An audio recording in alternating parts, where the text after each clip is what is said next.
E agora nós vamos iniciar o nosso trabalho com uma prece e eu convido o Carlão para fazer a prece inicial. De surpresa é melhor.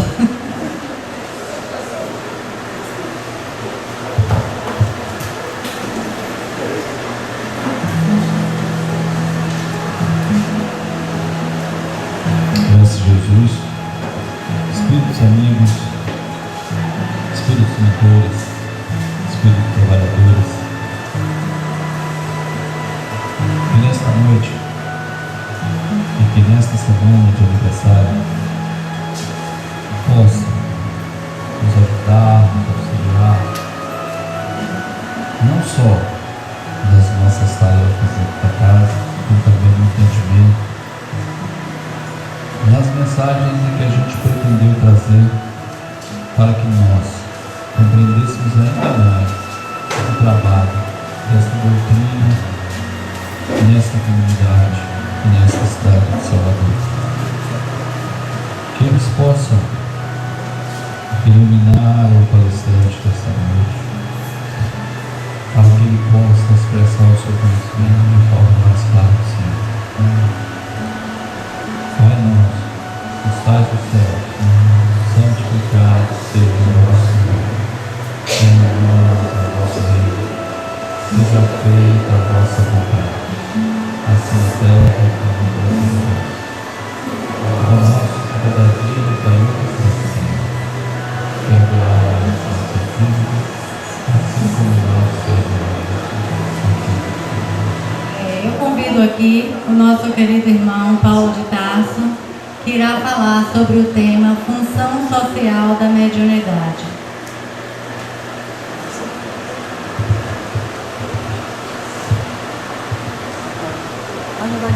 Meus irmãos, boa noite. Que a paz do nosso querido Mestre esteja em nossos corações e que a espiritualidade dessa casa nos ajude no trabalho de hoje. Hoje é um dia especial, dia de aniversário e de muitos aniversários. O mês de abril, para a doutrina espírita, é um mês especial. A gente lembra do início do mês de abril, na verdade, o último dia do mês de março do ano de 1848. Foi quando, em Hydesville, em Nova York, duas meninas trancadas num quarto dos seus pais começam a ouvir barulhos. E barulhos que não eram pequenos, eram barulhos muito grandes. E esse episódio é considerado o episódio de nascimento da comunicação dos espíritos, embora não seja o início da comunicação dos espíritos. No dia 31 de março do ano de 1869, nos deixou Allan Kardec. 100 anos praticamente, alguns anos depois desse episódio, nós estamos aqui falando dele, mais de 150 anos praticamente. Mas o curioso é que Kardec vai desencarnar no mesmo dia, do mês de Hydesville, do episódio das meninas Fox, das irmãs Fox. No dia 18 de abril foi o dia do lançamento do Livro dos Espíritos. Às 10h30 da manhã, Kardec entrega à humanidade o seu primeiro trabalho em relação aos espíritos, o Livro dos Espíritos, com 501 questões, falando sobre a comunicação entre mortos e vivos, a existência do mundo espiritual, as situações referentes a Deus e a tudo mais que se refere à nossa crença do mundo dos espíritos. Também no dia 29 de abril faz aniversário o Evangelho segundo o Espiritismo, amanhã, portanto, o aniversário do Evangelho segundo o Espiritismo.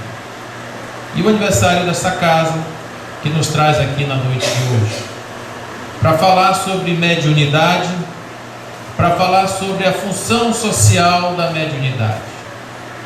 E eu gostaria de fazer justamente uma viagem no tempo rapidamente com vocês, ao dia em que as irmãs Fox tiveram esse primeiro contato. Era por volta de 7:30 da noite. As meninas estavam no quarto dos seus pais quando o senhor Pé Rachado, assim a jovem chamava o espírito. Splitfoot era o nome dele, o apelido que ela colocou. E a partir daí começa-se a formar um dicionário, uma espécie de alfabeto de sons, aonde um determinado número de toques representavam a letra X, e com isso foi se identificando a natureza, a origem daquele espírito.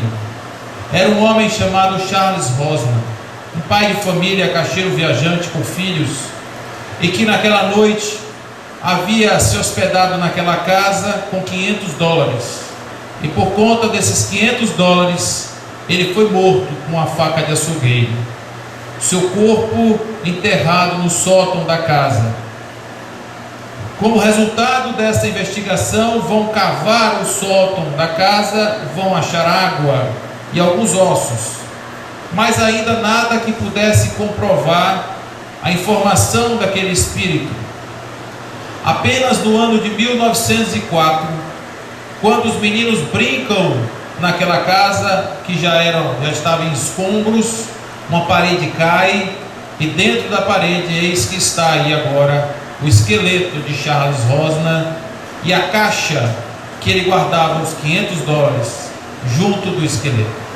A história de Hydesville vai esperar praticamente 60 anos para se tornar absolutamente comprovada a comunicação das irmãs Fox.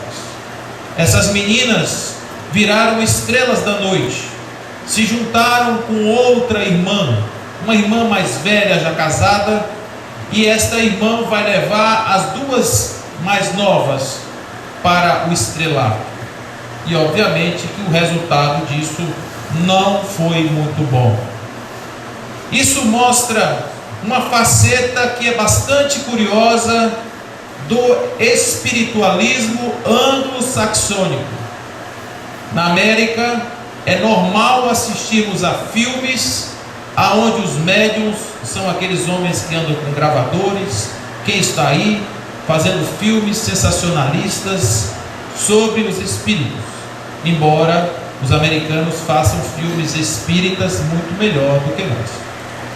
Mas naquilo que tange à espiritualidade, ao espiritualismo, eles têm a crença de que existe a vida depois da vida, existe a identidade e individualidade dos espíritos, mas algumas outras crenças que caracterizam o espiritismo, eles não acreditam.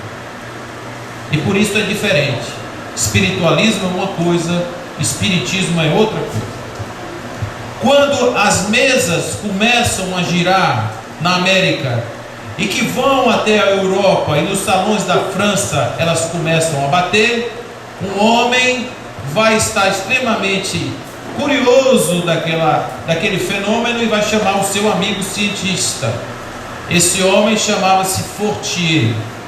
E o senhor Fortier vai chamar o seu amigo Denisard, que era um professor formado por Pestalozzi e Verdun na Suíça, e esse homem era um pesquisador de todas as ciências, porque ele dava aula de física, de química, de astronomia, de matemática.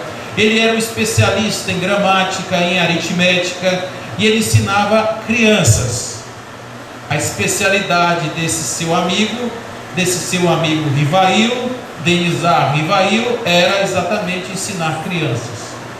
No dia que o senhor Fortier chamou Rivail para ir na casa da moça onde faziam os episódios das mesas que giravam, ele disse imediatamente: isso não tem novidade nenhuma.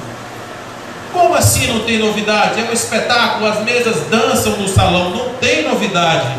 Isso é magnetismo. As pessoas botam as mãos em cima da mesa, o magnetismo das mãos faz com que as mesas se movimentem. E a partir daí, ele não foi. Passados 60 dias, o mesmo amigo diz a ele: você lembra das mesas que eu te falei? Pois é, tem uma novidade para te contar. As mesas estão falando. Como assim mesa está falando?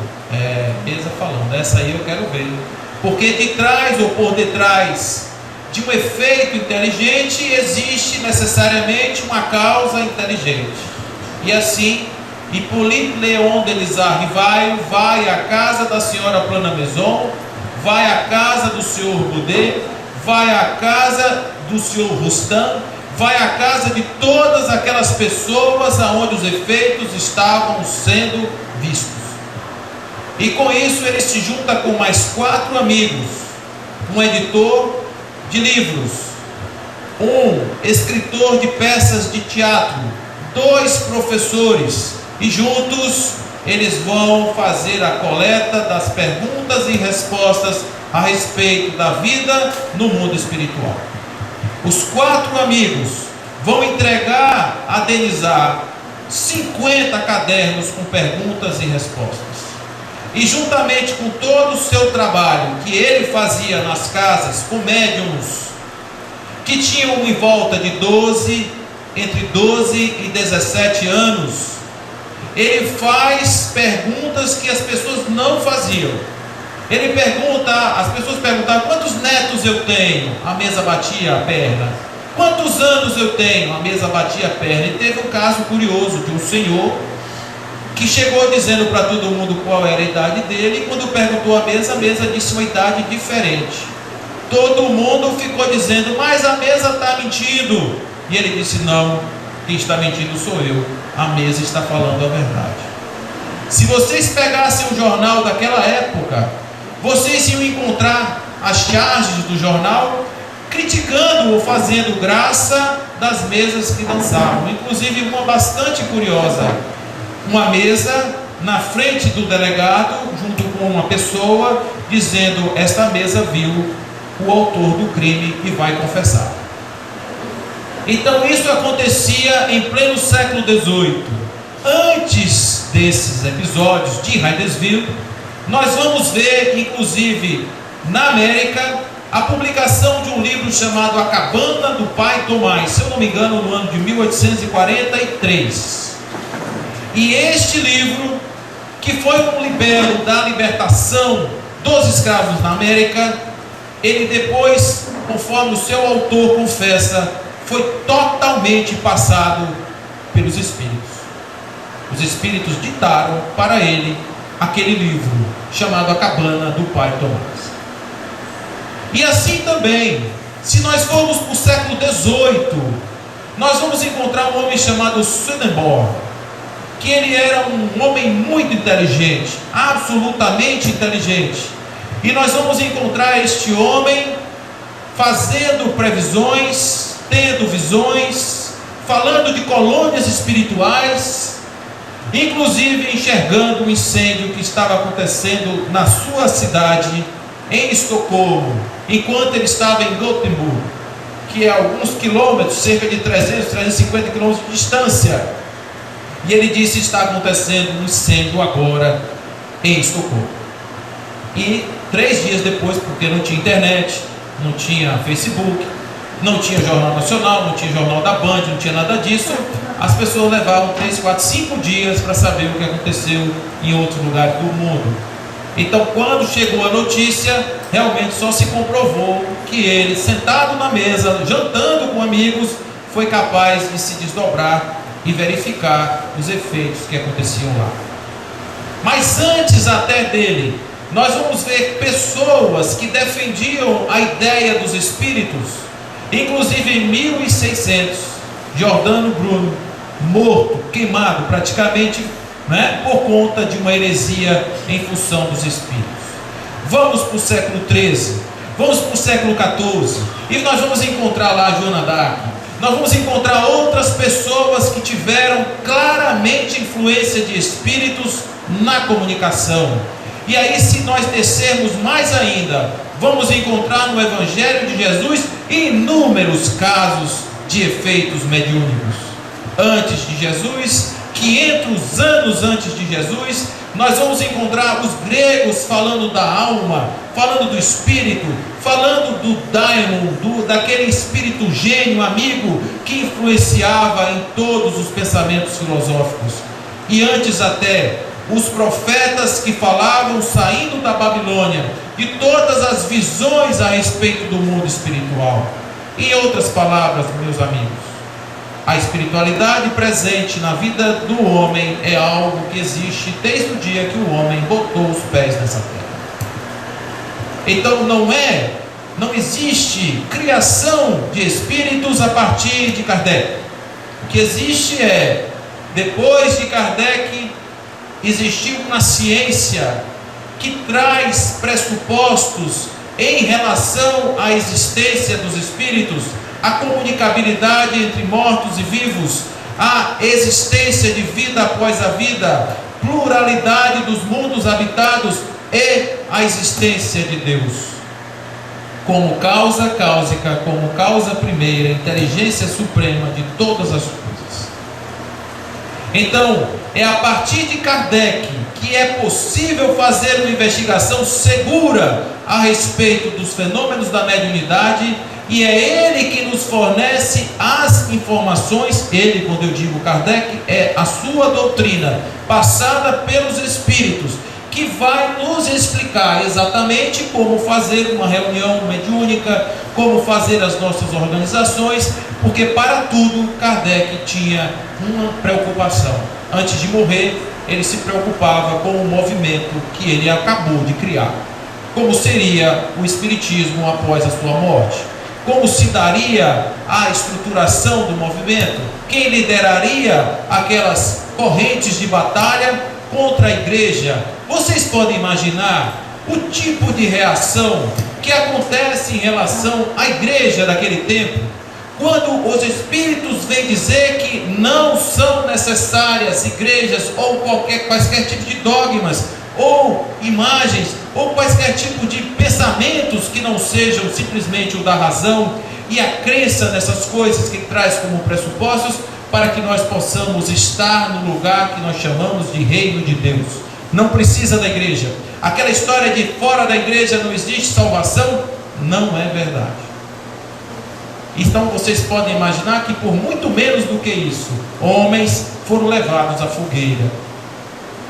Quando Deus criou, segundo a crença dos judeus, quando Deus criou o mundo, criou a terra, e 3 dias depois criou o sol.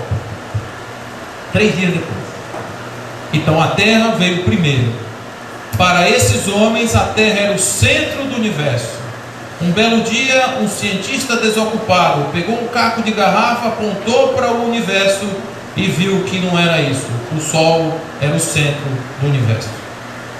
Foi a primeira constatação de que alguma coisa precisava mudar. A segunda é quando Charles Darwin, 2 anos depois de Kardec, ele vai publicar a teoria da evolução, a origem das espécies, juntamente com Arthur Wallace. Ele publica esse livro e a igreja diz: meu Deus, então quer dizer que aquele homem de barro feito à imagem e semelhança de Deus era um macaco? É o que ele dizia. Kardec falou isso 2 anos antes. Então vocês vão ver que na verdade nós estamos falando de uma revolução. Aquilo que era chamado por Arthur Conan Doyle, o escritor de Sherlock Holmes, ele vai falar que foi uma invasão organizada. Os espíritos se organizaram para invadir a terra e dizer que agora, de uma maneira organizada: ei, estamos aqui e viemos aqui para dar o nosso recado. E a partir daí nasce o movimento espírita, que na França ele tinha uma força muito grande. Depois veio para o Brasil no ano de 1865, através de um baiano, porque é em Mata de São João que começa a acontecer os chamados primeiros fenômenos espíritas do Brasil. Vocês sabiam disso? Pois é. Foi na Bahia, criado em Salvador, o primeiro centro espírita do Brasil, por um homem chamado José Olímpio Teles de Menezes, um baiano que se impressiona pela homeopatia e vai trazer o espiritismo para Salvador e para o Brasil. E outros homens, como Manuel Filomeno de Miranda, que desde a década de 70 psicografa Conde Valdo Franco, e que é o autor dessa trilogia que nós comentamos bastante, da transição planetária. Ele também, um dos fundadores da União Espírita Baiana, estavam aqui para fazer esse movimento acontecer. E outros, José Florentino de Sena, o Zé Titinga, baiano também, trabalhando, e Leopoldo Machado e muitos outros que estão aí nessa nossa história. Esse ano, inclusive, Manuel Filomeno de Miranda faz 150 anos, se vivo estivesse, no mês de dezembro, e o nosso amigo Leopoldo Machado, Zé Titinga, faz 140 anos agora, no dia 14 de novembro, faz 140 anos de nascido, baianos, que fizeram o espiritismo acontecer. E graças a esses baianos, diz Humberto de Campos, que a árvore do Evangelho veio para o Brasil, e o Brasil se transformou na pátria do Evangelho, o coração do mundo, para que daqui o movimento espírita possa, como pressuposto, se espalhar pelo mundo, fazendo o seu trabalho, levando a sua mensagem. Mas o ponto principal do movimento espírita é a casa espírita. Eu vou falar um pouquinho da casa espírita antes de falar do médium, porque a casa espírita é aonde o médium deve trabalhar. É quem forma o médium, é quem educa o médium, é quem qualifica o trabalho mediúnico, é a casa espírita. E a casa espírita, como função social, ela está se colocando como uma tríplice função. A casa espírita, ela não é somente um lugar onde os fenômenos ocorrem. Observem que desde a época de Kardec, antes de Kardec morrer em 1869, ele já dizia que a fase dos fenômenos tinha acabado. Porque os espíritos chegaram com as mesas, e as mesas andavam em quaisquer casas, em teatros, e na rua, em qualquer lugar. A profusão de médiuns daquela época foi um absurdo. O que aconteceu? Depois esse processo começou a andar em outras fases, e nós vamos encontrar as fases do entendimento, a fase filosófica, e hoje nós estamos vivendo a fase da transformação, aonde não há mais a necessidade de mesa sair voando. As pessoas às vezes têm medo de vir para o centro espírita, de chegar aqui e ver coisas, né?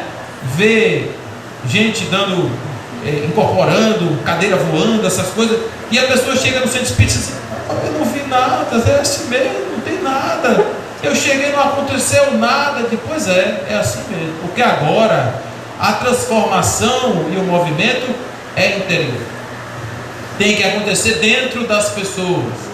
Esse é o grande momento que nós estamos vivendo agora. Mas uma função interessante da casa espírita é que a casa espírita hoje ela é um centro de saúde. Se vocês pegarem as estatísticas de atendimento das casas espíritas em relação ao atendimento ambulatorial, psicológico, etc., vai se ver que tem dentro do movimento espírita hoje números parecidos com o sistema público de saúde. Inclusive lugares onde as casas espíritas atendem mais pacientes do que os próprios hospitais públicos. Isso acontece em alguns lugares do Brasil já. Nós encontramos dentro de casas espíritas núcleos formados para o atendimento da psicologia. Claro que sim, porque o ser humano, ele também tem uma psique, ele também tem uma cabeça que precisa ser ajustada. Ele não é só espírito, ele é carne também. E carne com seus complexos, seus problemas, precisa de ajuda. E a partir daí, as instituições estão se preparando também para isso. É a transpessoalidade que está hoje vigorando no atendimento das pessoas da saúde pública. Então a gente vê casas que fazem esse trabalho hoje muito bem. Lugares onde tem um atendimento ambulatorial mesmo, tem médicos fazendo atendimento, fazendo o acolhimento, médicos trabalhando no pré-natal, médicos trabalhando no reparo da matéria, como dizem os espíritos, não é? Fazendo o básico, sem obviamente entrar nas coisas de maior complexidade. Mas as casas espíritas precisam acolher os seus feridos, Pessoas que chegam feridas, a maioria de nós, quando entramos naquela porta, entramos feridos. E as casas espíritas, elas precisam dar mais do que conselhos. Então, muitas vezes, é o conselho que ajuda, é o passe que ajuda, é a água fluidificada, é a ajuda dos irmãos espirituais, mas às vezes não, às vezes é ajuda material. E as casas estão se preparando para isso. Além disso, um educandário também, porque as casas espíritas são lugar de educação, de formação. É de fazer proselitismo, formar espíritas? Não. Um dia eu estava fazendo uma palestra para pais, e no meio desses pais tinha um senhor ateu, e o filho estava participando da evangelização infantil nessa casa. Imagina a situação.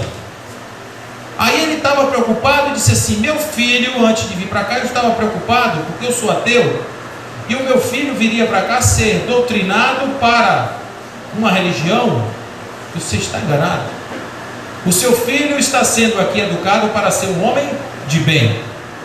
A religião ele escolhe depois, porque o trabalho de evangelização, apesar de ter esse nome, é simplesmente baseado no Evangelho segundo o Espiritismo, que tem lá simplesmente procedimentos morais. E procedimentos morais não tem religião. Toda religião tem um procedimento moral, e em cima das leis naturais, das chamadas leis de Deus, os procedimentos são exatamente os mesmos. Então ele escolhe depois, em função do seu estágio evolutivo, do seu espírito. Mas agora estamos tentando fazer com que seu filho tenha preenchimento espiritual, tenha perspectiva de vida. Além disso, a casa espírita, ela serve para o despertamento, através da educação, de que nós somos espíritos imortais. Porque o espiritualista, ele é diferente do espírita, porque o espiritualista não acredita na reencarnação. Quando a gente vai olhar, por exemplo, aqueles que detratavam Kardec, que eram pessoas que escreviam sobre espíritos no século XIX, esses homens, eles acreditavam no espírito, mas não acreditavam na reencarnação. Para eles, o espírito era criado no momento que nascia o homem. Depois, quando morria, ele continuava existindo. E hoje já está provado, absolutamente provado, a existência da reencarnação. Então, Kardec estava certo, e a doutrina espírita estava certa. E é por isso que hoje, dentro das casas espíritas, nós precisamos nos educar, para nos percebermos como espíritos imortais e dizer: e agora eu faço o que da minha vida sendo espírito imortal? Quais são os meus valores? Como isso modifica a minha vida? É justamente isso que uma casa espírita deve fazer, através das doutrinárias, através dos cursos de formação, do curso de educação mediúnica, que hoje não se fala mais formar médiuns, educar médiuns, para que eles possam ter conhecimento das faculdades que estão ali instaladas e de que forma eles podem lidar com os fenômenos que aparecem através dele e no seu entorno também. Isso obviamente é um papel da casa espírita. E existem casas espíritas hoje que são também escolas, que abrem escolas, tem creches, não é? Para formação mesmo, regular, básica de crianças. Óbvio que dentro de uma linha que trabalha sempre dentro da ética, da moral, não é? Da formação do cidadão de bem, do homem do futuro. Mas há uma característica e uma função da casa espírita que nós, infelizmente, ainda não usamos: o templo. Quando um budista entra num templo budista, ele entra em contemplação, em silêncio. Ele se coloca na sua posição e busca das energias do lugar tudo que ele puder realmente coletar naquele momento, para que ele possa se sentir em conexão com o lugar. Nós não fazemos isso. A gente vem com a doutrinária, chega exatamente no momento da doutrinária, a gente senta, assiste e depois volta para casa. Nós perdemos o melhor da festa, que é essa comunhão de desencarnados que estão aqui nesse momento, trabalhando nos processos de cura, de energização, nos fazendo essa transfusão de energia, mas que nós só podemos sentir ou perceber se estivermos conectados com eles. Se nós chegarmos aqui, a música sentarmos no nosso canto, fecharmos o olho, começarmos a respirar, vamos começar a sentir o nosso corpo envolvido numa energia muito bacana. E essa função tempo é uma função que nós muitas vezes desprezamos. Precisamos prestar um pouco mais de atenção nessa função da casa espírita. E aí nós chegamos no médium. Em primeiro lugar, eu gostaria de dizer que existe uma diferença entre as pessoas que veem, fazem ou percebem qualquer coisa e o médium. Muitas vezes os fenômenos que nós estamos vendo alguma coisa, ou eu estou me transportando para algum lugar, isso não faz de mim tecnicamente um médium, porque o médium, ele é um mediador. No momento em que eu estou intercedendo uma comunicação entre espíritos e encarnados, eu sou médium, eu estou fazendo o papel do médium. É por isso que existem os fenômenos mediúnicos e os chamados fenômenos anímicos. Os anímicos são meus, do psiquismo, da minha alma, que é o espírito encarnado. Os espirituais são dos espíritos de terceiros, que se comunicam através de mim. Então o médium somos todos nós. Todos os seres humanos são médiums. Mas por que nós não temos características diferentes, como Divaldo Franco, Chico Xavier e outros médiuns famosos? Por que nós não vemos espíritos? Por que nós não escutamos? Há uma razão. O fenômeno, vou chamar assim, da mediunidade, ele é relacionado ao nosso corpo, à nossa formação biológica, ao nosso processo físico. Ele está conectado também às nossas condições perispirituais. Isso nos caracteriza como um médium mais ou menos. Então, é como diz uma moça que foi para Divaldo Franco, disse: "Seu Divaldo, eu sou médium." Ele virou para ela e disse: "A senhora sente alguma coisa?" Ela disse: "Não." "Então não é." "Mas, seu Divaldo, de vez em quando, quando o gato passa, a ponta do meu dedo fica arrepiado." "Então é." Está vendo como é fácil saber se é médium ou se não é médium? É fácil assim. Então, a partir desse momento, quando a gente começa a perceber essa possibilidade, a gente diz: "Opa, está acontecendo alguma coisa em mim." Este acontecer alguma coisa em mim, que a gente diz abrir a torneirinha de conexão com o plano espiritual, faz com que nós tenhamos mais sensibilidade para o mundo espiritual do que uma pessoa normal que não está com essa percepção. Daí vem alguma coisa que eu gostaria de dizer a vocês. Mediunidade não é uma graça, mediunidade não é um poder, mediunidade não é um dom. Mediunidade é uma ferramenta para a reparação dos erros que o médium cometeu em outras vidas, e agora ele vem com essa faculdade para poder trabalhar em função da sua própria recuperação. Vou dizer de novo: ser médium é missão. Então, se alguém se percebe médium, se prepare, porque aquilo significa vá trabalhar. Imagine que uma pessoa chegasse em uma determinada cidade e não soubesse qual era a natureza do emprego que o levou até lá. Não sabe qual é.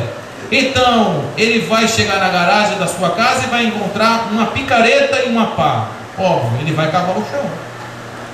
Ele vai encontrar um trator com um arado no fundo. Óbvio, eu vou arar a terra. Não é assim? Então, quando ele encontra a mediunidade, o que é que significa isso? Eu vou ter que trabalhar com a mediunidade. E o que é que significa trabalhar com a mediunidade? Significa simplesmente chegar no batizado do meu filho e uma moça está passando mal e eu disse: olha, eu vou me conectar aqui com o seu mentor agora, porque o seu problema é espiritual. Será que é assim?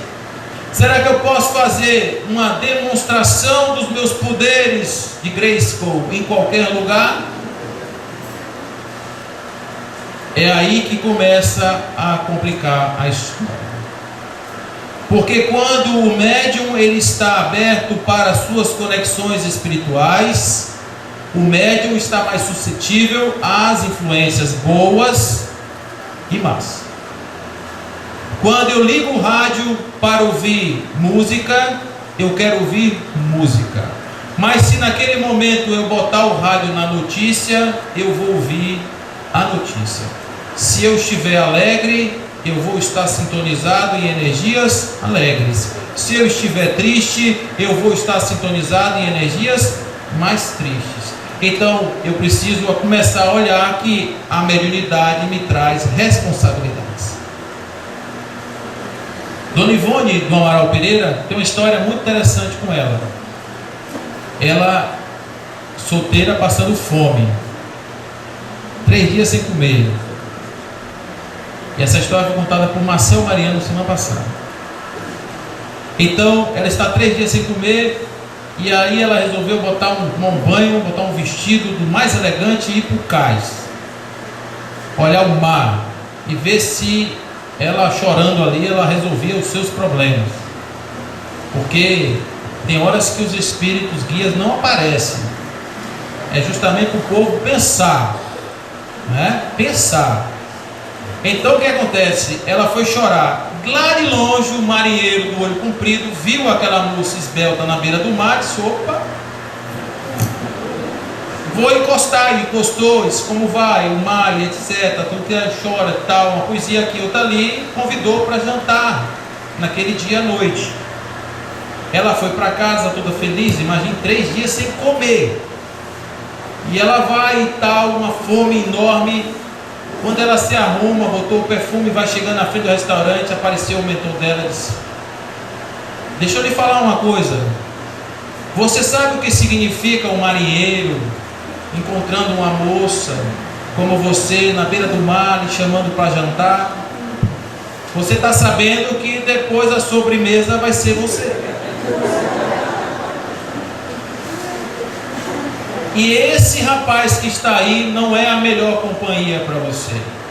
Pode ser que quando você entre aí, se sente naquela mesa, sua vida mude completamente. E você não vai ter as oportunidades de reparar os 2 suicídios que você já cometeu em vidas passadas. Ela foi lá dentro e disse: meu senhor, o senhor me perdoe, eu não sabia que tinha outro compromisso e eu preciso voltar para casa. E voltou para casa. Isso mostra compromisso com a causa, compromisso com a missão. Não dá para fazer as 2 coisas. Eu vou para o reggae segunda, terça, quarta, quinta, sexta. Aí sábado eu não vou para o reggae, fico sem fazer nada. E domingo eu vou para a mediúnica. Eu só tenho que saber que porta eu entro, que é a dos doentes ou a dos trabalhadores. São 2 portas diferentes. O médium tem que ter, inclusive, este discernimento. Porque no dia que ele não estiver se sentindo bem, ele tem que sair da porta do trabalhador e entrar na porta do doente com a mesma humildade. O que aconteceu com as irmãs Fox? As irmãs Fox, em um determinado momento, tiveram suprimidas as suas faculdades mediúnicas. Porque do mesmo jeito que vem, para. Se a espiritualidade descobrir que aquilo está sendo usado erradamente, suspende. E em suspendendo aquela mediunidade, o que vai acontecer? Os ingressos estão todos vendidos hoje à noite, minha senhora. A senhora vai ter que fazer os tic-tac aparecer, não tem jeito. Ô Zé, fica ali atrás da parede e dá uns tic-tac ali quando eu chamar. E aí começam os embuches. Aí começam as coisas que não são verdadeiras. Aí começa a se fazer um comércio de uma ideia, um endeusamento de uma coisa que não é mais verdadeira. Por quê? Porque não tem a humildade de reconhecer que não foi capaz de manter as condições morais necessárias para a continuidade do processo mediúnico. É uma imensa responsabilidade do médium, que ele agora precisa realmente saber que ele tem que mudar a sua vida. É missão, é ferramenta. Então, conforme Divaldo Franco nos diz, a mediunidade é a faculdade da alma, que se reveste de células do corpo a fim de permitir a decodificação da onda do pensamento procedente de outra dimensão para torná-lo entendimento objetivo. Do ponto de vista da sociedade, o médium, ele assume um papel de que ele é agora um trabalhador para a transformação da sociedade. Então o médium, ele dentro da casa espírita, ele pode perfeitamente fazer o seu trabalho de acolhimento, pode fazer o seu trabalho educador, pode fazer o seu trabalho de cura, pode fazer o seu trabalho de acolhimento do ponto de vista psicológico, todos aqueles, inclusive estabelecer energias para que se possa fazer ali um templo muito bem organizado, muito bem estruturado para aquela atividade que vai ser resolvida. Aliás, quando vai se fazer uma atividade desse tipo nas casas espíritas, muito antes, os mentores, os trabalhadores da casa vêm, preparam o ambiente inteiro, as energias do ambiente, para que tudo aconteça muito bem. Então, dentro desse papel, o médium precisa estar atento da sua função social. Ele agora é um trabalhador, um transformador, um curador de almas. Ele é uma pessoa que está a serviço da humanidade.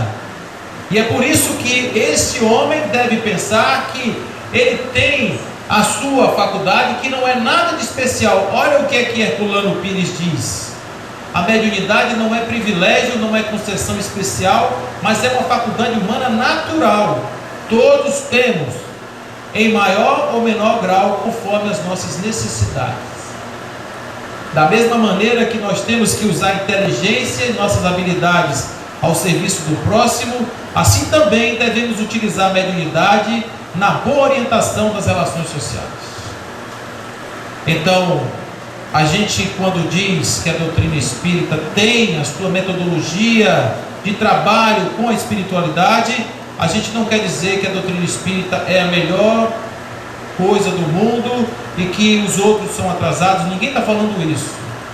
Apenas como pressuposto doutrinário, se parte do pressuposto que espíritos evoluem. Então, se o espírito chega aqui e pega um médium e joga no chão, e joga na parede, e joga para lá, para as pessoas acreditarem, esse não é um trabalho feito dentro dos pressupostos da doutrina. Porque a doutrina parte do pressuposto de que, assim como o médium também está sendo educado, o espírito que incorpora também está se educando. O mentor da casa, ele também está passando por um processo educativo. Ele não tem a razão. Uma coisa que a gente precisa botar na cabeça: espírito não é o dono da razão em 100% dos casos. Existem espíritos que são muito bons, são espíritos até de luz, puros, mas têm convicções ainda dos seus postulados, das suas aquisições de vida. E portanto, quando eles passam algo, não quer dizer que esse algo tem que ser tomado sempre como verdade. Essa é uma coisa que Kardec tinha uma preocupação muito grande. Inclusive espíritos que chegavam se aproximando dele, falando que eram grandes personalidades, e ele depois, pela conversa, ele dizia: não, isso não pode ser desse espírito. E olhe que Kardec botou na Revista Espírita não menos do que Jesus Cristo como comunicante. Então ele tinha uma preocupação enorme, porque imagine, se caísse no descrédito uma comunicação, se caísse ali alguma coisa. A maior dificuldade de um médium que psicografa é assinar uma obra.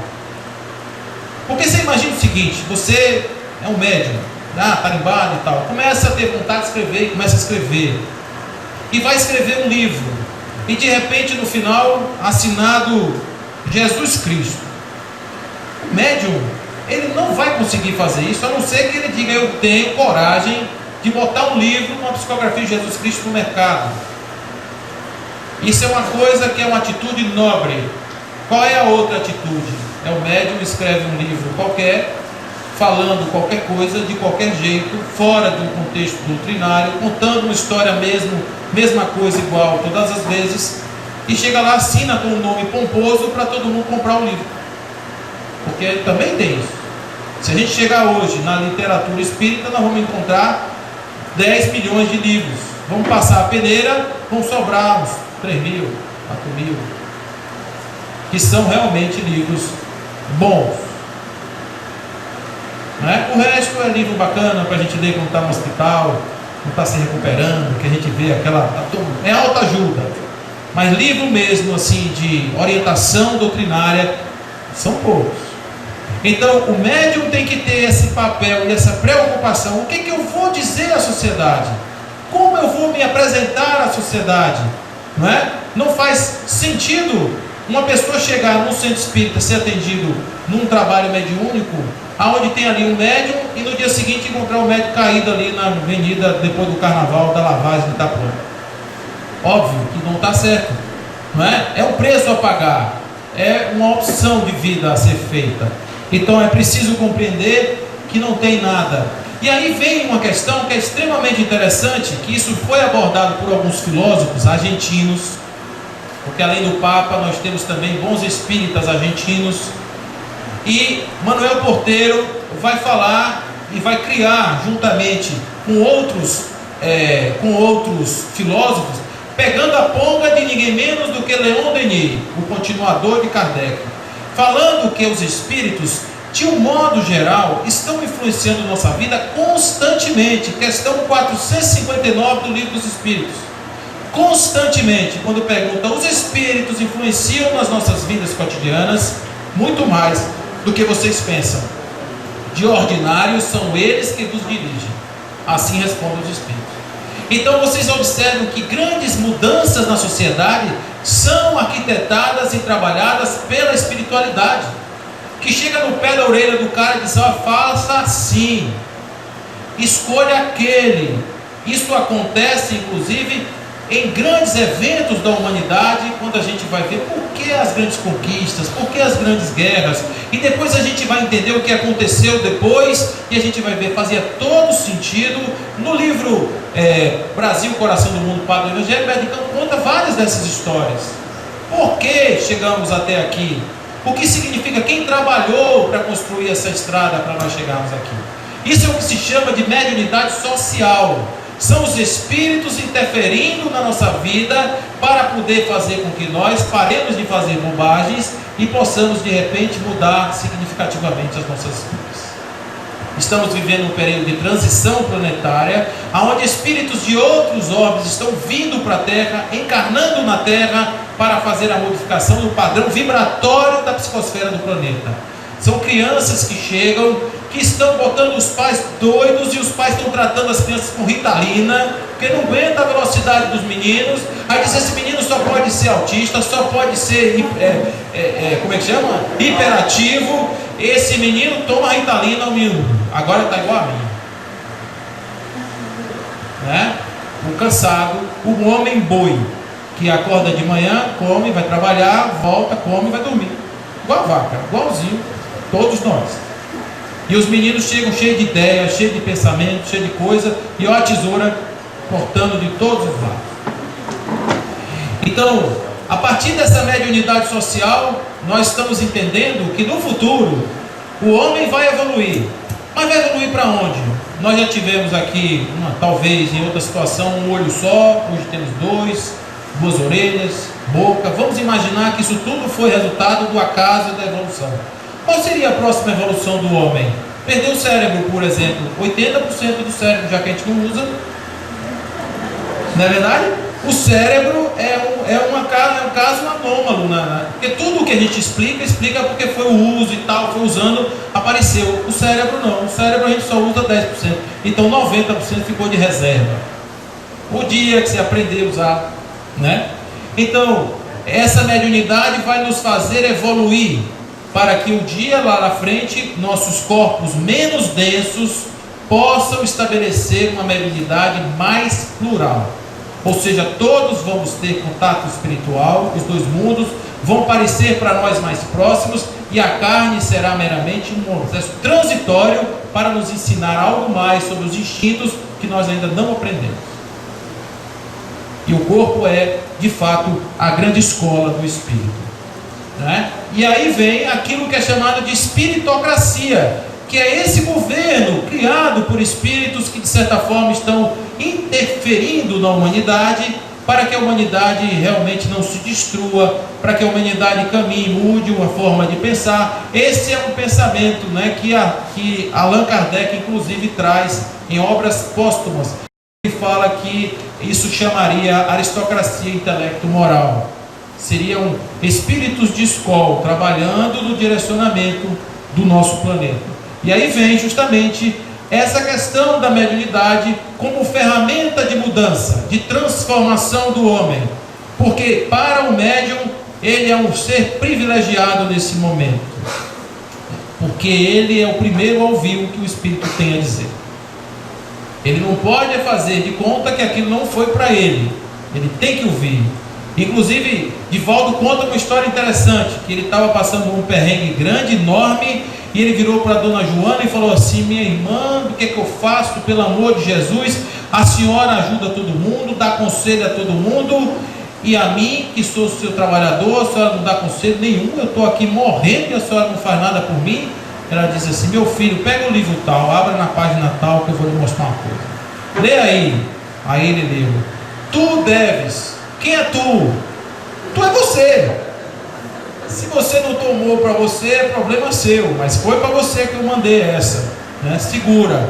Então a mediunidade, ela deve ser exercida de maneira santa, santamente, praticada religiosamente. Isso não tem nada a ver com religião. Isso tem a ver com sagrado, com o sagrado, com sacralização. Isso tem a ver com respeito, isso tem a ver com devoção, isso tem a ver com integração. Isso não tem nada a ver com se ajoelhar no milho e fazer qualquer coisa com relação a isso. É ao contrário, quando a mediunidade chega, tem que ser tratada com responsabilidade. A responsabilidade do curador que recebeu, não é, esses processos e vai transmitir o fluido salutar dos bons espíritos para aqueles que estão no seu caminho. E aí vem aquela questão da questão 459 do Livro dos Espíritos, que eu já falei para vocês sobre ela. Voltando nesse ponto, nós temos que pensar que agora qual é o nosso papel. E aí vem Valdo Vieira. Valdo Vieira foi companheiro de Chico, escreveu Nosso Lar junto, escreveu lá um monte de coisa junto. Nosso Lar não, escreveu outras obras de André Luiz, foi um psicógrafo de André Luiz também.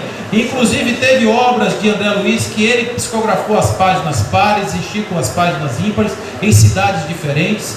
E isso obviamente mostra o nível de ligação. E olha o que é que Valdo Vieira, ele já falecido hoje, mas ele já foi um homem espírita, ele já foi um kardecista. E na época kardecista, recebendo o André Luiz, ele diz: aos médiuns eles devem atender aos supostos felizes ou infelizes, supostos felizes ou infelizes, cultos ou incultos, com respeito e bondade, distinção e cortesia. A condição social é apenas a apresentação passageira e todos os papéis são permutáveis na sucessão das existências. Então, temos que nos entregar. Quando eu comecei a trabalhar a mediunidade, isso tem 8 anos, 7 anos mais ou menos, para ser mais exato. Ela veio de uma forma lenta, e não me lembro do dia que eu participei da primeira reunião de doutrinação com espíritos que estavam em situação complicada. Eu tive a ideia da dimensão da mediunidade como serviço nesse dia, porque eu pude ver o quanto eu posso ajudar pessoas que estão anos em processos de obsessão, em processos de loucura, apenas com alguns minutos do meu dia. A transformação de pegar um irmão que está desencaminhado no plano espiritual e através de um trabalho de um doutrinador, cedendo o meu corpo para a comunicação, ver que esse espírito, depois de algum tempo, ele consegue encontrar um caminho diferente daquele que ele estava seguindo, voltar à possibilidade de pensar na reencarnação. Isso é muito gratificante, porque é efetivo. Você vê a transformação do indivíduo, a possibilidade de refazer o caminho, de começar, de renascer, e você servir a esse propósito é algo que não tem preço, vale qualquer sacrifício. E olhe que eu não sou nem um médium, eu sou um mínimo. E dentro dessa minha relação minimalista, eu me sinto um trabalhador verdadeiro da seara do Cristo. Porque se a mediunidade mínima veio para mim, é porque de alguma forma eu preciso doar-me para o outro. Eu preciso encontrar o sentido dessa finalidade. Por isso eu sou um trabalhador de primeira, de segunda, de todas as horas. A família reclama, porque eu chego em casa à meia-noite, 1h da manhã. Todo mundo às vezes não entende porque que sexta-feira de noite eu não estou na balada, nem na festa, nem na casa, nem no aniversário de ninguém. Eu estou dentro de uma casa espírita fazendo o meu trabalho. E a minha explicação é que eu sou um trabalhador. Se fosse um médico, estaria no hospital. Se fosse um vigia, estaria na portaria. Se fosse um bombeiro, estaria montado no carro de bombeiro. Eu sou um médium e tenho que trabalhar. Esse é o papel da mediunidade dentro da casa espírita. Esse é o papel do médium na sociedade. Quisemos nesse instante passar para vocês um pouco dessa experiência, para simplesmente mostrar que é gratificante abrir mão de um pouco da nossa vida em função do muito da vida do próximo. É dessa forma que a gente se transforma. Que assim seja, meus irmãos.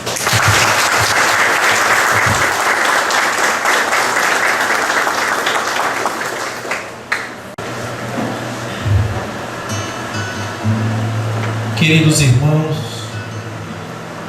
querido mestre, queridos amigos, que se encontram nesta casa, nesse instante, cedendo os seus corações às nossas feridas, às nossas mágoas, aos nossos ressentimentos.